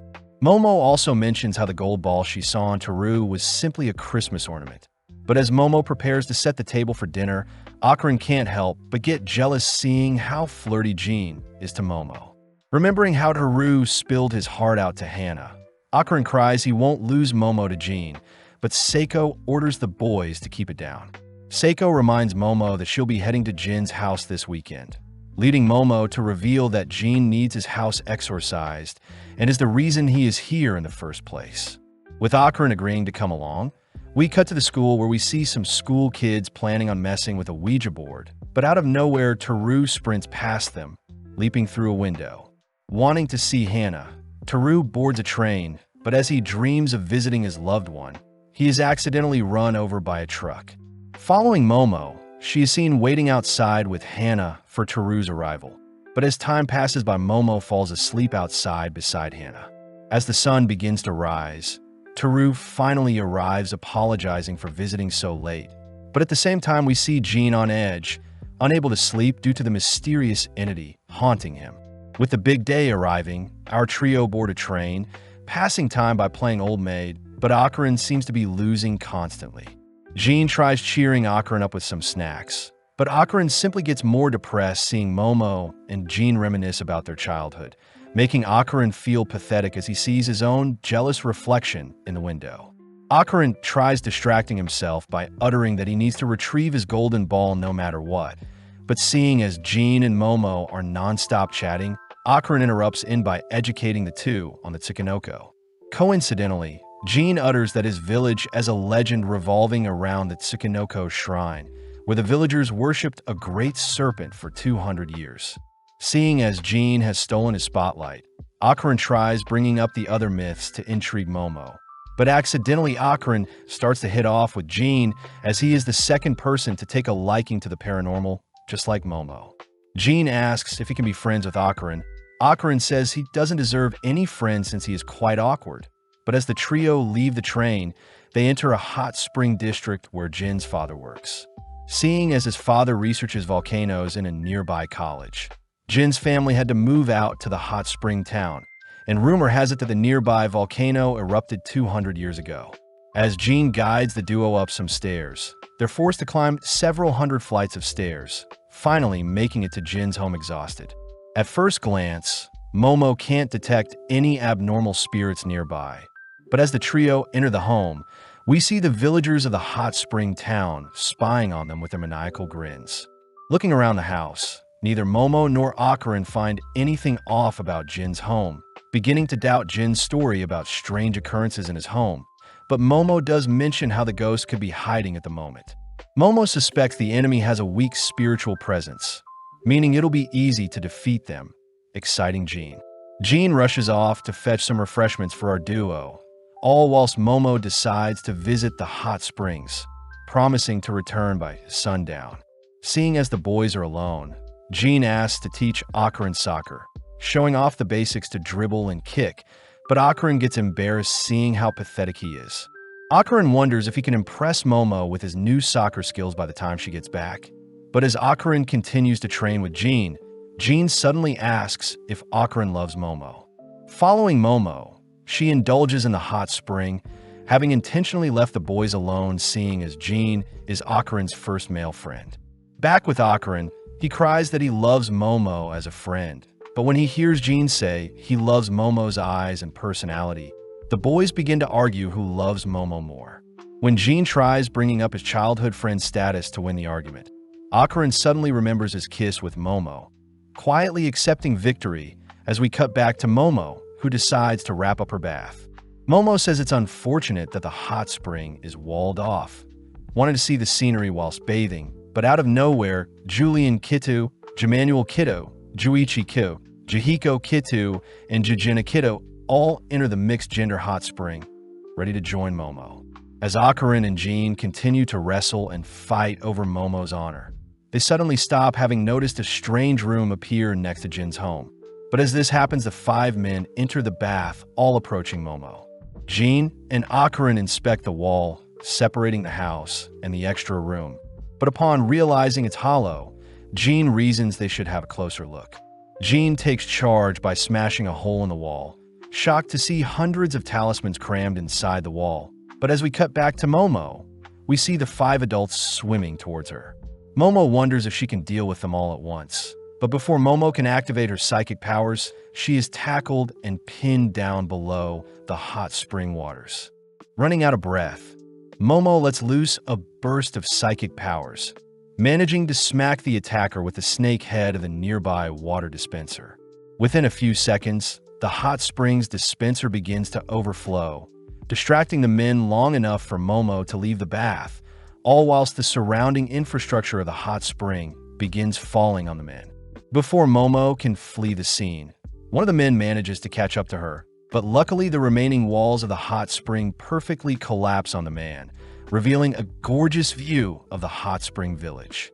In the corner of her eyes, Momo spots Turbo Granny bathing in the hot spring, learning that she had tagged along when she heard the gang was visiting a hot spring village. Momo fears that she'll have to pay for the damages, quickly hiding to change in her clothes, all while several Chamber of Commerce workers enter the hot spring, accusing the creepy men of destroying everything. Momo hears that the men who attacked her are from the Keto family, watching as the creepy men are hunted by the commerce workers. Plus, Momo suspects that Turbo Granny had helped her earlier. As the duo head home, Momo asks what Turbo Granny thinks about Jin's home, but Turbo Granny doesn't like the vibe of the home, declaring that it soaked up too much blood. Back with the boys, they wonder if they should enter the strange room, but Akron reasons they should wait for Momo to return. Upon hearing someone at the door, Akron rushes to answer, only to spot Naki, Juriko, Juju, Junko, and Jitimu strangely staring at them. Funnily enough, Jean invites them in for snacks, all gossiping how the town is run by them, and those who don't listen need to be punished. Naki orders Jean to eat some snacks with them, reminding Jean that he doesn't pay rent, so he should listen to her, especially since Jin's parents are so weak. Akron hears that Jin's home is a rental, and seeing as his parents are hospitalized, the kiddo ladies have been allowing him to stay for free. Jean asks Akron to not mention the hole in the wall, and when Naki demands to know why Jean left all of a sudden, Jean cries that he was simply visiting Akron, his new friend, and now he's returned to show Akron his home. Naki asks if Jean is still trying to hire spirit mediums, something that pisses off the other ladies. But Jean says a shy boy like Akron could never be a spirit medium. Taking out a shotgun, Naki reminds Jean that she has a license to hunt, recounting a time when she accidentally shot someone, but Jean says Naki shouldn't joke about such things. Right on cue, Officer Tsuru appears, strangely flinching when Naki glares at him. Following Tsuru are the 5 creepy men from earlier, now all dressed up, revealing that it was thanks to Tsuru that they weren't punished after being captured. As the men join the ladies, we see Juichi asking what Jin's been up to, demanding that Jean tell him the truth. Jean reassures Juichi that he was picking up a friend for a home visit, but Juichi suddenly locks onto Akron, asking Akron what Jin's favorite soccer team is. Juichi says a friend of Jean would surely know, and with the situation tense, Akron says it's Saint-Germain, successfully clearing himself of all suspicion. Jean is surprised Akron knew the answer, but Akron says the poster he put up to hide the hole has the answer. When the ladies ask when Jin's lady friend is coming back, Jean tries playing dumb, but Naki says she knows Jean is lying. Cutting over to Momo, she is seen visiting a Tsukinoko shrine, but is caught off guard seeing a strange man balancing on his head. Spotting Momo, Manjiro apologizes for the awkward sight, inviting her to see the shrine. Upon entering, Momo is disappointed to see the dried-out remains of a snake, especially since there were tales of a mythical snake guarding the village. The legend says that the snake lived in the nearby volcano and caused it to erupt everything it got hungry. So the villagers had offered up a child every year for the past 200 years to quell the snake's hunger. And in exchange, the volcano remained dormant, and the village was allowed to enjoy the hot springs.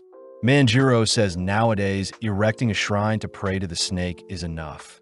And Tsukinoko was a name given to the snake to attract more tourists. But Manjiro does mention how people in the past would continue to uphold the sacrifices in fear of the volcano erupting again. As Momo heads back to Jin's home, she excitedly calls out to the boys, but is horrified to see Akarin and Jean have been knocked out, all whilst Naki declares that their last offering has arrived. As the men attack Momo, she starts off by firing off a kick, knocking out one of the men, only to knee another with the help of her psychic abilities. Sadly, Momo is pushed into a devastating punch, barely able to block it with a barrier, quickly recovering and knocking down another by tossing a table at them. Caught off guard, Momo is restrained from behind, receiving a brutal head, but that blurs her vision. Luckily, Turbo Granny scares off the man, causing him to bump his head, but Momo is more curious who these people are. Momo demands that everyone leave this house, but out of nowhere, Naki leaps towards Momo with a flying kick, blowing her back. As Naki chases after Momo with some insane movement, she is able to maneuver around the flying obstacles Momo sends her way, only to appear in front of Momo, comboing her with various strikes. To top things off, Naki smashes Momo through the talisman-filled room, wondering how Momo can use psychic abilities. Momo is weirded out by the strange room, piquing Naki's attention to see a talking cat with Momo, all whilst revealing that the Kiddu family has been protecting the village for generations. Momo demands that the strange people leave Jin's home, but Naki declares it's thanks to the Kiddu family that their village hasn't been burnt to a crisp, and this is because they've been upholding the tradition of sacrifices to the serpent god. Momo is disgusted by what she is hearing, and to make things worse, Naki reveals that Jin's home was the original location for when their ancestors sacrificed people. Naki says it's perfect that they have 3 offerings, prompting the room to strangely begin to morph as it begins swallowing Momo whole, mimicking sand to absorb Momo. Momo quickly makes use of her psychic abilities to pull herself out of the room, but Naki and the others guard the exit, forcing Momo back into the room as they declare Momo needs to be sacrificed. Trapped and seeing no way out, Momo cries for Turbo Granny to do something. But luckily, Jean and Akarin have awoken, managing to pin down Naki and several others with a couch. When Akarin calls out to Momo, Momo tries reaching out to Akarin, but out of nowhere the room collapses, sending everyone tumbling into the abyss below. Barely surviving the fall, the gang wonder how they'll escape. Plus, they're confused at the various houses in the pit with them. Hearing Jean calling for help, Momo quickly uses her powers to reach out to Jean before he falls. But having missed her timing, Jean helplessly slips and falls.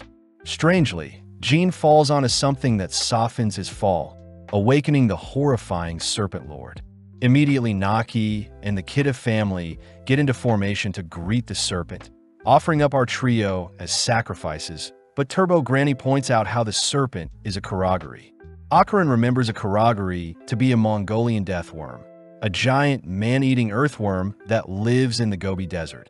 And this was the creature the Kiddus have been worshipping for the past 200 years.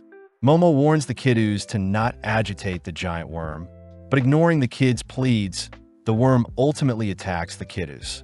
Realizing they don't stand a chance against such a creature, our trio decide to hide in a building for now. But as they enter a house, Jean suddenly spots Momo and Akarin writhing in pain. At that moment, Akarin begins to transform, unable to hold back his instincts as he crawls towards Jean. With Akarin all over him, Jean uses all his strength to wrestle Akarin off him, even tanking a slap as he watches Akarin continue to cry out in pain. Throwing Akarin around, Jean manages to stop Akarin from hurting himself, suddenly spotting the ground below him begin to rumble. Picking up Momo and Akarin, Jean manages to move them aside as the worm launches through the house, giving Jean an idea as he sees the worm is reacting to the vibrations in the house and not their voices. Jean is forced to stop Akarin from hurting himself once more, and as Akarin begs for someone to end his suffering, Jean suddenly remembers the moment when he found his parents attempting to hang themselves, with the last words also begging for their lives to be taken. Jean wonders what could be causing such a visceral reaction, suddenly watching as Momo plunges a glass shard into her belly, but luckily Turbo Granny is stabbed instead. Turbo Granny instructs Jean to tie Akarin up, following up by restraining Momo, only to hear from Turbo Granny that the worm is emitting psychic waves that force people to take their own lives. Jean wonders why he isn't being affected, but before Turbo Granny can explain, Momo tries filing glass shards at herself, forcing Jean to leap in the way of the projectiles. Flung into another room, Jean helplessly glances up at the worm, staring off into the eye of the storm. Jean notices Momo trying to injure herself once more, stealing his resolve as he reacts fast enough to tank the glass shard, only to hoist everyone onto his shoulders. As Jean rushes through the home, he evades the worm's advances, all whilst descending through the house. Making it out of the house and onto some footing, Jean accidentally trips down some stairs, pissed at himself for being so weak. Seeing Akarin and Momo prepare to jump, Jean rushes to secure them, only to notice the worm towering over them. As the worm creeps ever so close to Jean, a strange entity makes their presence known, suddenly appearing before the worm. Seeing this strangely slouched entity, Jean says he recognizes it, surprised to see that Akarin and Momo are back to their senses. The trio wonder what the creature is before them, suddenly weirded out when the creature dislocates its head to face them, but Turbo Granny cries for the trio to not look at Evil Eye. Turbo Granny says Evil Eye can make anyone go insane and want to harm themselves with a single gaze, the same ability as the worm's psychic waves, and it seems Evil Eye and the worm are canceling each other out. Seeing an opening, Akarin transforms and goes full throttle, instantly decapitating the worm's head, but it manages to sprout another head. As the worm chases after the gang, we see Evil Eye floating alongside Jean, suddenly taking the chance to force Jean to lock eyes with it. Flashing back, we see a few kids dancing and playing together, all whilst a pale kid with purple eyes watches from behind bars. In the coming days, the white-haired kid would mimic the other kids' dances, ultimately collapsing as he became more malnourished. It's revealed that the white-haired kid was actually one of the human sacrifices that were fed to the serpent by the Kiddu family, ultimately tied up and burnt to a crisp, but his final wish being to someday play with other kids. Not too long after, the kid was given a second chance at life, weirdly appearing before families, but only the children of the family could see him. After every encounter, the parents of the child would pass away, something that would happen regularly. When the kid had tried to calm the children with the dancing he had learnt, strange vibrations would occur from beneath him, and there was nothing he could do as the parents took their lives regardless. In one specific case, the white-haired kid had learnt that the Kiddu family would go as far as to tie up the children and bury them alongside their homes as sacrifices, all whilst the white-haired kid watched on helplessly. Seeing the helpless children unable to escape their fates, the white-haired kid eventually grew to despise the Kiddu family, taking on the name Evil Eye. But in the present, Evil Eye attempts to take over Jin's body. Luckily, Momo snaps Jin back to reality, attempting to pull Evil Eye off him, all whilst Akarin keeps the worm busy. Jin cries that Evil Eye isn't a bad person, suddenly rushing deeper and deeper into the pit, crying that he'll set the boy free. Passing by ancient-looking homes, Jin reaches the bottom of the pit only to open up the doors, sealing Evil Eye's corpse. Having chased after Jin, Momo asks what Jin is doing, but Jin can only feel sorry for the poor boy, grateful that Evil Eye was protecting him all this time. Turbo Granny cries that Evil Eye is a yokai with bad intentions, but Jin seems to have already accepted Evil Eye as his ally. All suddenly freezing as Momo says she hears something. From above the pit, we see the worm suddenly infuse itself with electricity, managing to electrocute Momo and Jin only to begin drowning our duo in a strange substance that has been produced from the worm's mouth. Momo is disgusted by the sticky substance, wondering where Akarin could be, but it seems Akarin has been paralyzed. Momo cries that they need to escape, preparing to use her psychic abilities to flee the room, but Jin has strangely been entranced by Evil Eye's corpse. Forced into a hypnotic state, Jin is flung back to the moment when Evil Eye is locked up.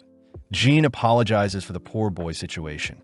Hearing that Evil Eye wants to play together, Jin gladly dances and agrees to play for eternity with the boy, something Evil Eye was waiting for as it finalizes its pact with Jin. In the present, Jin cries out in agony, all whilst Turbo Granny scolds Jin for trusting the Evil Eye. With our duo being electrocuted once more, Momo notices the worm has appeared before them, unable to move as the strange substance is binding them to the floor.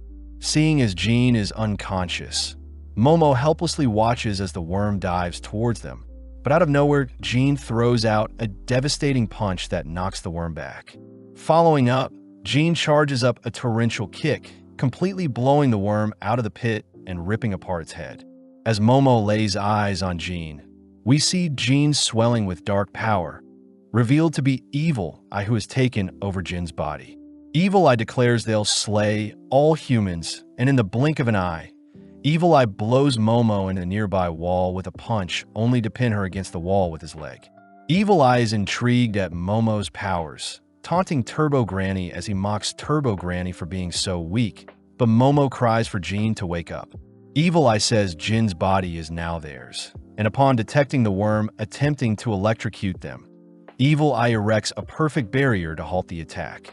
Evil Eye begins chanting something strange, managing to conjure together the dark energy from the deceased souls in the pit, only to compress the dark energy into a ball. With a single kick, Evil Eye sends the dense energy ball flying through the worm's head, and with each successive kick, the worm squirms and cries out in pain. Evil Eye is annoyed the worm has burrowed away to escape its wrath, allowing Momo to catch her breath temporarily, only for Turbo Granny to remind Momo that Jean is a genius, something Seiko knew all along. Jean apparently has an abnormal amount of spiritual power, and when combined with Jin's physical prowess, Turbo Granny declares Jean is the perfect vessel for anyone to possess. Momo says Jean wasn't always like this. Realizing that Jean awakened quite late, just like Momo did, and seeing as she'll now need to take on Evil Eye herself, Momo braces for the worst. As Evil Eye sends its dense energy ball towards Momo, she is forced to guard herself with her powers, but this leaves her wide open for a sneak attack from behind. Struck and flung into a nearby wall, Momo is forced to watch as Evil Eye kicks the ball directly at her, but right on cue Akarin makes his grand entrance. Akarin is pissed that Evil Eye hurt Momo, declaring he'll have to pay Evil Eye back, all whilst perfectly matching Evil Eye's strength. As Akarin stops Evil Eye from pelting the ball at Momo, Evil Eye instead chooses to detonate the ball and blow Akarin back, only to charge up another kick that forces Akarin to evade with Momo. Evil Eye demands to know why a fellow yokai is helping a human, but refusing to listen, Akarin flees the room with Momo on his back. As Evil Eye's energy ball tracks down Akarin, we see Momo and Akarin working together to ascend a pit. With Evil Eye amping up his attacks, our duo eventually manages to make it away from Evil Eye, but their attention is drawn to a strange spout that has appeared on the cave's walls. Akarin reverts to his human form and recognizes it to be the worm's doing, as it intends to hide in the dirt and fill the cave with poison, annoying Momo, seeing as their only way out is too high up. Akarin remembers that earthworms are highly sensitive to sunlight, and seeing as they need to escape as soon as possible, Akarin says Momo will escape first and return with a rope to rescue him. Momo understands that Jean can't be rescued at the moment, so she promises to return and save the boys, and with our lovebirds holding hands, Akarin transforms, ready to help Momo escape the pit. Asked to sit on a chair, Akarin says he'll propel Momo up whilst Momo herself uses her psychic powers to boost her further towards the exit, and before Momo can suggest an alternative plan, Akarin sends Momo flying. With her psychic powers, Momo manages to soar towards the exit, only to barely grasp onto the exit hole. As Momo pulls herself up, we see Evil Eye appear before Akarin, prompting Akarin to prepare himself for the brawl of his life. With Momo scanning Jin's apartment for some rope, she chooses to rip apart some curtains to create a makeshift rope, but sadly, it's still too short.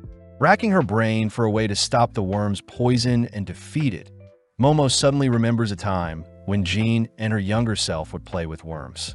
Seeing as she doesn't have her phone with her, Momo quickly gathers all the paper around her only to set them on fire.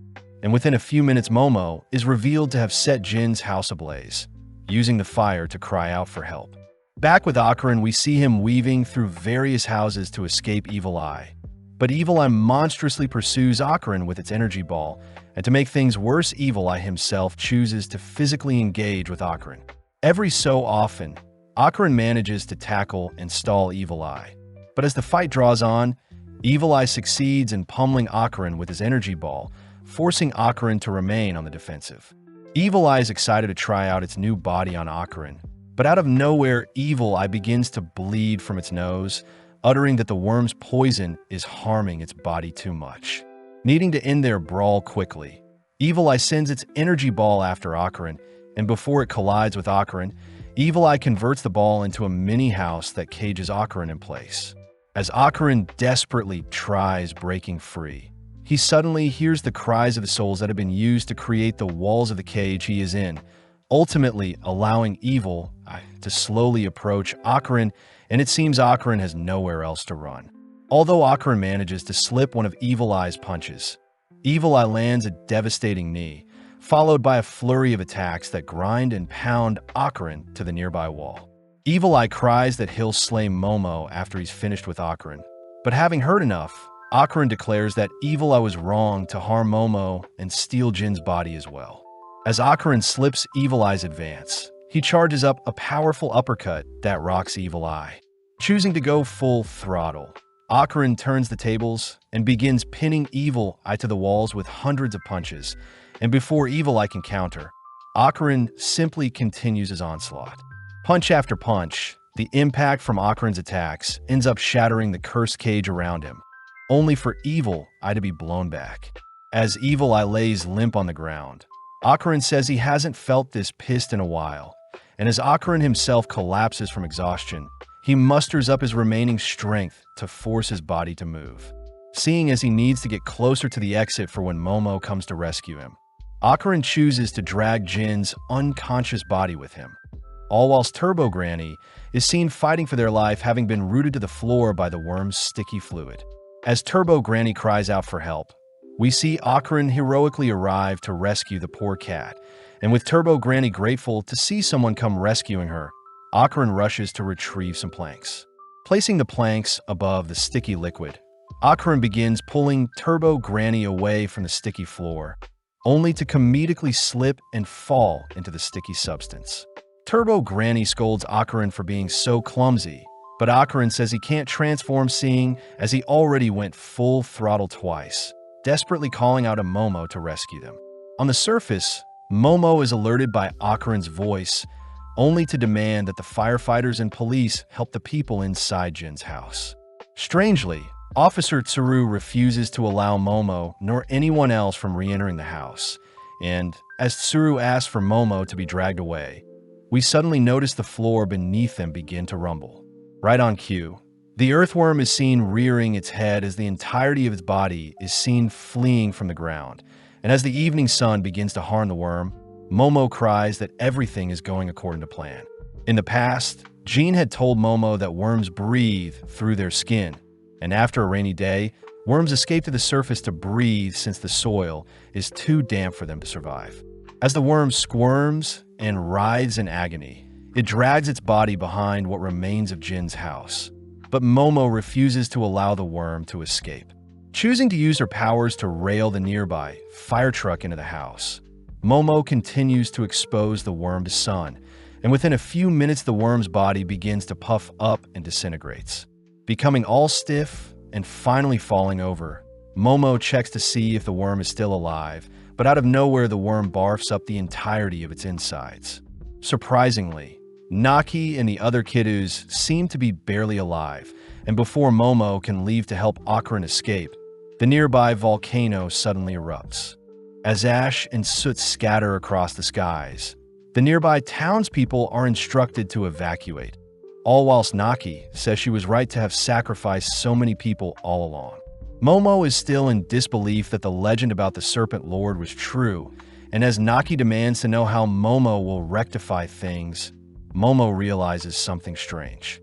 Seeing as earthworms can't exist in the sun, Momo says the legend about the mighty earthworm rising to the heavens is actually about the hot spring fountain. Momo says in the past the volcano was destined to erupt no matter what, and it's unfortunate that the legend egged on the Kidda family to continue such a horrific tradition. As Momo picks up the rear section of the earthworm corpse, she chooses to toss it off the mountain, only to run after the corpse, all whilst the kiddos pursue Momo as their next human sacrifice. With Momo dragging the worm through town, she manages to reach the town's hot spring, choosing to plug up the broken water fountain with the corpse. Momo says the magma flowing from the volcano will be the thing she needs to deal with next. And seeing as the corpse of the worm can be used like a hose, Momo raises up the head of the earthworm only to allow the hot spring's water to be fed through its mouth.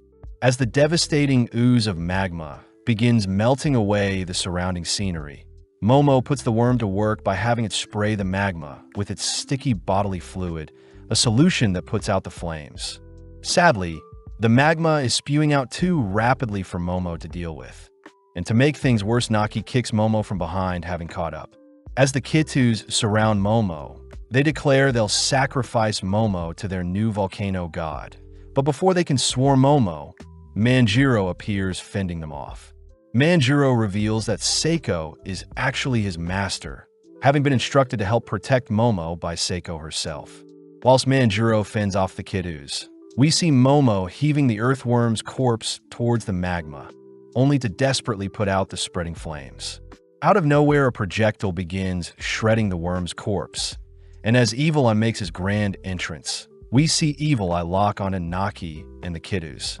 Naki breaks one of her arms to parry Evil Eye's kick, but before Evil Eye can put Naki down, Momo rescues Naki by pulling her to safety with her powers. Up next, Manjiro tries exchanging with Evil Eye, but the yokai's sheer strength forces Momo to drag Manjiro away, all whilst Momo demands to know where Akarin is. Evil Eye refuses to answer, forcing our trio to work together to take down the being. But as Evil Eye rushes the gang, they're forced to duck, seeing Evil Eye blasting them with a beam. Having closed the gap, Evil Eye throws an axe kick at Momo, but luckily Manjiro bumps her to safety. Sneaking up, Naki tries attacking from Evil Eye's blind spot, but this doesn't faze him, signaling Momo to pull Naki away, only for Manjiro to rush in and trip Evil Eye. Seeing an opening, Momo binds and grabs a hold of Evil Eye, but sadly Evil Eye's energy ball severs Momo's binds. As Evil Eye blows away Manjiro with a kick, he dashes towards Momo before she can react, only to load up a lethal kick. In the blink of an eye, several punches send Evil Eye leaping back, revealed to be the mantis shrimp who has come to assist Momo. Right on cue, a massive flying saucer shines its beam on the battlefield, only to reveal that Seiko has arrived, all whilst riding Taro. With Evil Eye glaring at Seiko, Seiko calls for Manjiro and the shrimp to follow after her, all three swarming Evil Eye as they begin exchanging blows. Taking charge, Seiko evades a devastating stomp from Evil Eye, choosing to spit her cigar to blind Evil Eye temporarily. As Seiko keeps Evil Eye busy, she called for Taro to begin his charge, and as Seiko knocks Evil Eye into Taro's path, Evil Eye is forced to blow Taro apart with a punch. Having purposely planted a talisman inside Taro, Manjiro is tasked with performing a ritual that begins reassembling Taro around Evil Eye, and within a few seconds, Taro has been put back together, all whilst Evil Eye has been captured. Seeing as things have been wrapped up, we see the mantis shrimp's child, Chiquitita, helping to put out the flames with the worm's corpse. Off to the side, we see Seiko scolding Manjiro for not helping Momo sooner, but Manjiro asks to be praised for a job well done. Cutting over to Momo, we see her running alongside the mantis shrimp back to Jin's home, and with the mantis shrimp's help, they break a hole back into the earthworm's pit. Upon seeing that magma has completely filled in the pit, Momo holds back her tears as she blames herself for leaving Akarin behind. But refusing to give up, Momo asks for Chiquitita to place the worm in the pit so she can search for Akarin. The mantis shrimp cries that it's too dangerous to enter into the fiery pit, and as the mantis shrimp holds Momo back from doing anything reckless, we see Chiquitita levitate the magma out of the pit with its spaceship beam. As the gang put out the hot, searing magma, Momo rushes to pull apart the thick ball before her, only to be relieved to see Akarin cradling Turbo Granny in his arms. Akarin is glad to see Momo, revealing that when he was trapped in the pit with Turbo Granny, it was ultimately the combination of the collapsing housing and the worm's mucus that created a protective barrier around them, ultimately preventing any magma from reaching them. Akron asks where Evil Eye is, apologizing since he wasn't able to hold him off long enough. But as Akron trips on a Momo, he reflexively backs away. Surprisingly, Momo leans in and embraces Akron, apologizing herself, seeing as she wasn't able to help rescue Akron sooner. Returning to Seiko's home, we see Seiko take charge and rally the gang to help perform a cleansing ritual on Jean, an event that doesn't end up freeing Jean. Choosing to head inside for a break, we see Arya amongst the crowd enjoying the meal as well, but she is a little annoyed that she wasn't invited to help rescue her trio. Seiko asks Manjuro about Rockin's sect, all whilst we see the mantis shrimp feeding Chiquitita some milk, but Arya demands to know why the mantis shrimp is back on Earth. The shrimp says the cow they gave them didn't produce milk, a byproduct of their planet, as it seems their world is submerged in liquid, but they still breathe oxygen. The mantis shrimp says it would be better if he lived on Earth, something Arya isn't opposed to as she adores Chiquitita. But suddenly the gang overhear Seiko mentioning how they'll need some outside help to free Jean from Evil Eye's grasp. Seiko says Jean will have to live inside of Teru until they can free him. And as Teru tries tasting some of the hot food, we suddenly hear Jean cry out in pain, something that attracts the gang's attention. Seiko utters that evil spirits can steal the voices of those they possess to trick people, asking for everyone to be on guard as Teru opens his face, and surprisingly Jean has regained control of his body. Wanting to test out something, Seiko retrieves some cold water and splashes it on Jean, only to see that Evil Eye has returned.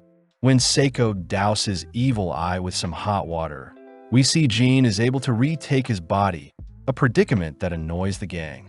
Teru is a little concerned since he won't be able to see Hannah whilst Jean is inside of him.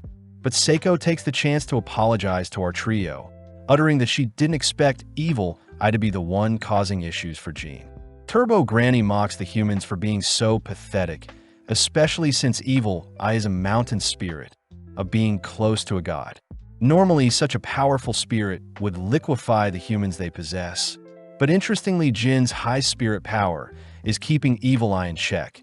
But over time, Evil Eye will get used to Jin's body and run rampant. Seiko says they'll have people watch over Jean until they figure something out. Plus, Jean is to stay in Kamigo City. Seiko does fear that they don't have much time until Evil Eye adapts to the seals they've placed on it, choosing to hand everyone some thermoses with hot water that they can splash onto Jean, only to warn Jean to avoid any sort of cold water in fear of reawakening Evil Eye. As the gang leave for the night, they hear the mantis shrimp is working on a dairy farm nearby, a convenient job that will help feed his family. Before the mantis shrimp leaves, he mentions how his name is Peeny Weeny, only to depart via beam through a spacecraft as he heads down the road to his new home. The next day, we see Manjuro driving everyone to visit Jin's parents who have been transferred to a hospital near their home. And as the gang get their hot water ready for any issues that may arise, we see Momo try to hold hands with Akron in the backseat. Akron is shy at first, but with some convincing, we see the lovebirds fiddling with each other's hands as they enter into a tunnel. Sadly, Jean breaks the tension by asking Momo to help him convince Teru to stop moving his body around, suddenly reminding the gang to pick up gifts for Jin's parents before they visit. Stopping at a general supermarket, we soon see Jean ecstatic to see his parents are well. And with Teru helping to move Jin's body, we see a news channel report that the volcano eruption in Jin's hometown was ultimately contained with no casualties. Additionally, it seems all the kiddos but Naki have been arrested for the horrific kidnappings. But as we follow Naki, we see she is on the run for the police who have been searching for her. As Naki runs through a forest, she reveals that she has been growing her body for 200 years, choosing to take out her anger on some nearby trees. Overflowing with anger, Naki morbidly begins tearing away at her body, only to reveal herself to be a subterranean in disguise, marking Momo as her enemy. The next day, we see Momo warmly greet Akron, and as our duo walk to school together, Akron hears that they'll be performing a Hayashi ritual to help distract Evil Eye as they free Jean. Momo admits that they're having issues recruiting people to help with the Hayashi ritual, freaking Akron out as he fears he'll have to fight Evil Eye again. But before Momo can ask Akron something personal, we see Muko and Miko appear. Muko demands to know where Jean is, all whilst Miko asks if the duo knows anything about a UFO sighting near a volcano that erupted recently. As our duo feign ignorance, we see Akron and the girls heading to school together, all whilst Momo complains about how Seiko won't buy her a phone.